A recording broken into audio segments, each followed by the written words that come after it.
Hello दोस्तों, नमस्कार दोस्तों, स्वागत है आप सभी का ऑनलाइन अड्डा फॉर स्टडी यूट्यूब चैनल पर। इस वीडियो में हम बात करें एक बड़ी और लेटेस्ट अपडेट के बारे में जो कि संबंधित है नए शिक्षा सेवा चयन आयोग की मीटिंग के बारे में। नए शिक्षा सेवा चयन आयोग के माध्यम से आज की तारीख में 8 मई 2024 को एक मीटिंग रखी गई थी, जिसमें कहीं ना कहीं जो नए अध्यक्ष हैं जो कि कार्यवाहक अध्यक्ष के रूप में चयनित किए गए थे, उन्हीं के संबंध में आज की जो बैठक है वो आयोजित की गई थी। अब उस बैठक के अंदर क्या क्या डिसीजन हुए, किन किन मुद्दों पर चर्चाएं हुई, इन तमाम मुद्दों को लेकर इस वीडियो में बात करेंगे। यूपी टीजीटी पीजीटी 2022 की भर्ती के एग्जाम के बारे में, यूपी टीईटी के साथ साथ अगर बात की जाए नोटिफिकेशन को लेकर, इसके अलावा 51,000 नई शिक्षक भर्ती, इसके अलावा और भी तमाम अपडेट, एक एक करके सारी अपडेट कवर करते हैं। चैनल को सब्सक्राइब करके बेल आइकन को दबा लें और वीडियो को लाइक कर दें, जिससे कि आपको रियल ऑथेंटिक जानकारी ऑनलाइन अड्डा फॉर स्टडी यूट्यूब चैनल से मिलती रहे। चलिए शुरुआत करते हैं सीधे ऑफिशियल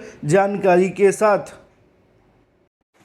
दोस्तों, सीटेट को क्रैक करने के लिए सबसे आसान और सबसे बेस्ट ट्रिक है एक अच्छी और बेस्ट प्रैक्टिस सेट की बुक को परचेस करना, because practice makes a man perfect. जो फिजिक्स वाला की ये बुक आप सभी को सीटेट क्रैक करने में बड़ी आसानी से हेल्प करेगी। इस बुक में आपको मिलते हैं 2011 से लेकर के 2024 तक के 20 प्रीवियस ईयर सॉल्व पेपर, साथ ही साथ 5 practice set according to new pattern. साथ ही आपको मिलती है 5 OMR सीट, जिन पे आप प्रैक्टिस करके एग्जाम में होने वाली गलतियों से बच सकते हैं। जैसा कि आप सभी अपनी स्क्रीन पे देख सकते हैं, इस बुक के अंदर आपको मिलते हैं मोस्ट एक्सपेक्टेड क्वेश्चंस, साथ ही साथ उन क्वेश्चन की सटीक आंसर की और उन क्वेश्चंस के व्याख्यात्मक हल भी, जिससे कि आपके क्वेश्चंस गलत ना हो। साथ ही इस बुक की खास बात यह है कि इसमें आपको CDP के रिवीजन नोट्स भी मिलते हैं, क्योंकि सभी स्टूडेंट हिंदी, इंग्लिश, मैथ और EVS तो कर लेते हैं, लेकिन CDP को लाइटली ले लेते हैं और एग्जाम में इसका खामियाजा भुगतना पड़ता है। इसलिए आपको CDP की चिंता करने की बिल्कुल भी आवश्यकता नहीं है। इसमें आपको CDP के रिवीजन नोट्स मिलते हैं, जो कि आपके एग्जाम के लिए मोस्ट इंपोर्टेंट है और आपके एग्जाम में मोस्ट इंपोर्टेंट रोल प्ले करेंगे जब आप इस एग्जाम को देंगे। और ये CDP के नोट्स आपको बाइलिंगुअल दिए जाते हैं, जिससे कि हिंदी और इंग्लिश के जो कॉम्प्लिकेटेड शब्द होते हैं उनको समझने में आसानी हो।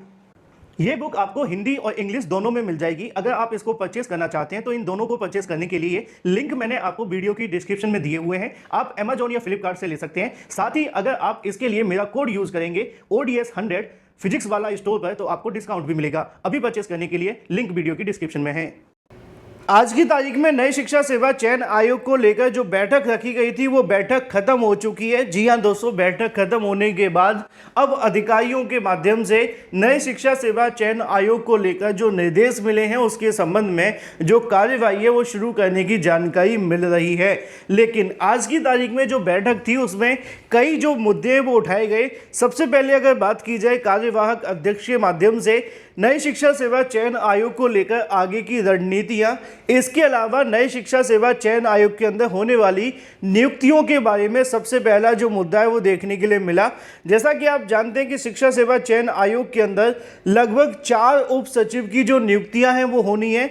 इसके अलावा अगर बात की जाए परीक्षा कंट्रोलर के बारे में, तो इसका भी जो पद है वो काफ़ी ज़्यादा महत्वपूर्ण है। और इन तमाम मुद्दों को लेकर कार्यवाहक अध्यक्ष के माध्यम से जानकारी दी गई कि जैसे ही चुनावी आचार संहिता खत्म होती है उसके बाद में शिक्षा सेवा चयन आयोग के जो भी अधिकारी स्तर के पद खाली हैं उन सभी को शासन के माध्यम से भर दिया जाएगा। तो ये तो जानकारी थी नई शिक्षा सेवा चयन आयोग की कुछ नई नियुक्तियों के बारे में। इसके अलावा नई शिक्षा सेवा चयन आयोग के अंदर और भी कई ऐसे पद हैं, जैसे कि विधि अधिकारी की बात की जाए, कंप्यूटर ऑपरेटर, इसके अलावा और भी बहुत सारे पद हैं जिनको यहाँ पे भरना है। इसके बारे में भी जानकारी अध्यक्ष के माध्यम से दी गई कि जैसे जैसे चुनाव समाप्ति की ओर है वैसे ही नई शिक्षा सेवा चयन आयोग के अंदर पूरे तरीके से जो भी पद खाली हैं, जो भी आवश्यकताएँ, उनको पूरा कर दिया जाएगा। फिर इसके बाद में नई शिक्षा सेवा चयन आयोग के विस्तार को लेकर जो डिसीजन है वो भी रखा गया। तो ये तो कुछ ऐसे मुद्दे हैं जो कि नए शिक्षा सेवा चयन आयोग से ही संबंधित थे। लेकिन मुझे पता है कि सबसे ज़्यादा जो इंतजार होगा वो कहीं ना कहीं भर्तियों को लेकर होगा। नए शिक्षा सेवा चयन आयोग के अंदर आज हुई बैठक में जो पुरानी भर्तियां हैं उनको लेकर भी डिस्कशन देखने के लिए मिला, जिसमें आपकी TGT PGT, इसके अलावा असिस्टेंट प्रोफेसर भर्ती को लेकर बात की जाती है। है, क्योंकि ये दोनों भर्तियों के विज्ञापन जो पुराने आयोग हैं उनके माध्यम से निकाले गए थे। तो ऐसे में जो पुराने कहीं ना कहीं यहाँ पे सदस्य थे उनके माध्यम से भी यहाँ पे जानकारियाँ दी गई, जो क्योंकि उच्च शिक्षा आयोग के जो उच्चतर आयोग के जो कर्मचारी हैं वो भी नई शिक्षा सेवा चयन आयोग के अंदर समाहित होने हैं, और चयन बोर्ड के कर्मचारी भी, क्योंकि उनके माध्यम से इसके बारे में जो जानकारियाँ नए सदस्यों को दी जाएंगी वो काफ़ी महत्वपूर्ण होंगी और इस भर्ती के लिए काफ़ी लाभदायक भी। तो ऐसे में जानकारी दी गई कि टीजीटी पीजीटी और असिस्टेंट प्रोफेसर दो ऐसी भर्तियां हैं जिनके विज्ञापन निकाले गए हैं और इनकी जो परीक्षाएं वो आयोजित होनी है। तो ऐसे में जो कार्यवाहक अध्यक्ष हैं उनके माध्यम से इन दोनों भर्तियों से संबंधित जो कार्यवाही है वो शुरू किए जाने को लेकर भी निर्देश दिए गए हैं। हालांकि उन्होंने इस बात को भी अभी स्पष्ट किया है कि जब तक परीक्षा कंट्रोलर की नियुक्ति नहीं हो जाती तब तक परीक्षा हो पाना संभव नहीं है, लेकिन उन्होंने कहा है कि जैसे ही चुनाव खत्म होते हैं परीक्षा कंट्रोलर की नियुक्ति के साथ इनकी जो परीक्षाएं वो आयोजित की जाएंगी। मैं इस मुद्दे को लेकर वैसे तो देर शाम को एक वीडियो बनाऊंगा जिसमें आपको अधिकारियों से मिली जानकारी दूंगा, क्योंकि अभी ये बैठक समाप्त हुई है और जो मुझे जानकारी जल्दी मिली है वो मैं आपको दे देता हूं।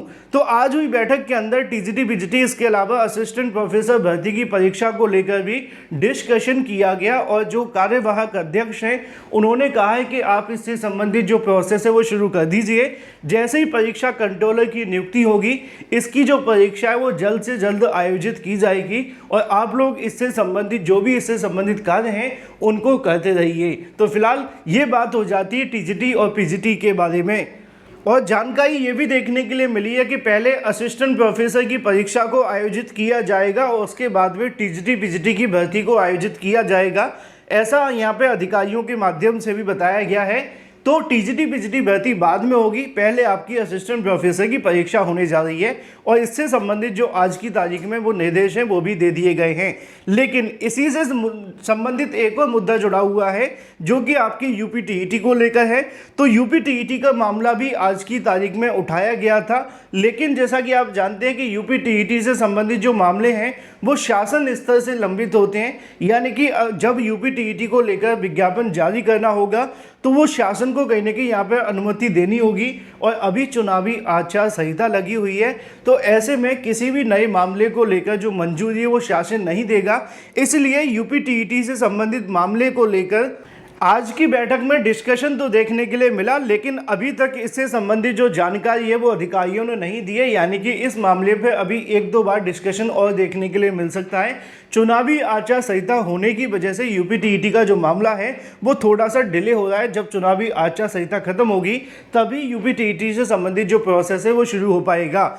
इसके अलावा अगर बात की जाए आज बैठक के अंदर और भी तमाम मुद्दों पर डिस्कशन देखने के लिए मिला, जिसमें नई शिक्षा सेवा चयन आयोग के पोर्टल, इसके अलावा जहां से वो अध्याचन लेने हैं, क्योंकि आप जानते हैं कि अभी तक नई शिक्षा सेवा चयन आयोग की कोई अपनी वेबसाइट नहीं बनी है, और वेबसाइट से संबंधित जब तक प्रोसेस शुरू नहीं होगा तब तक किसी भी नई भर्ती को लेकर जो अध्याचन या पोर्टल है वो नहीं खोला जाएगा, या यूं कहें कि पोर्टल से संबंधित जो काम है वो नहीं हो पाएंगे।